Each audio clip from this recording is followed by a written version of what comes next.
গ্রামে আসলে এই দৃশ্যগুলো আসলে সত্যিকারে কমন, বাট এই দৃশ্যগুলো আসলে সত্যিকারের মন ছুঁয়ে যায়। ছোটোবেলার দিনগুলো আর ছোটোবেলার মুহূর্তগুলো সত্যি মনে করিয়ে দেয়।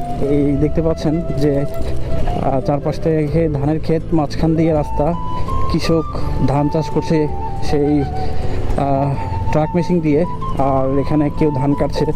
যে দৃশ্যটা আসলে সত্যি কমন গ্রামের জন্য। বাট যারা শৈশবের সময় কেটেছে গ্রামে, যারা আসলে শৈশবের সময়টা বলা যায় যে এই প্রকৃতির মাঝে কাটিয়েছেন, তারাই শুধুমাত্র এই ফিলগুলো নিতে পারবেন। তো এই মুহূর্তে দেখতে পাচ্ছেন আমার চারপাশ দিয়ে যে রাস্তাগুলো, চারপাশে যে ভূমিটা, সেটা হচ্ছে সবুজে ঘেরা একটা জায়গা। আর এই মুহূর্তে শীতকাল হওয়ার কারণে সোনালি ধানের মৌসুম। কৃষক কিন্তু দেখা যায় ওই যে সামনে দেখতে পাচ্ছেন ধান কিন্তু তুলছে ঘরে। অলমোস্ট অনেক জায়গায় ধান কাটা শেষ, যেহেতু এখন এই সব এলাকায় হেমন্তকাল অলমোস্ট চলছে। সো শীতকালে কিন্তু এই দৃশ্যগুলো কমন। এই এখানে যারা বড় হয়েছেন তারাই বলতে পারবেন যে এরকম বিলের মাঝখানে একটা রাস্তা, যেটা কিন্তু সত্যি ভালো লাগে।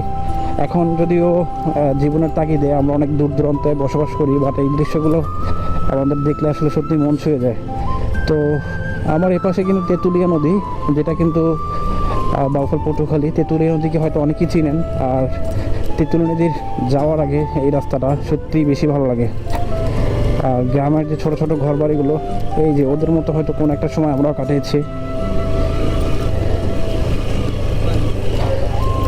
রাস্তার দুধারে যে ঘরগুলো, সেগুলো কিন্তু দেখতেও বেশ ভালো লাগে।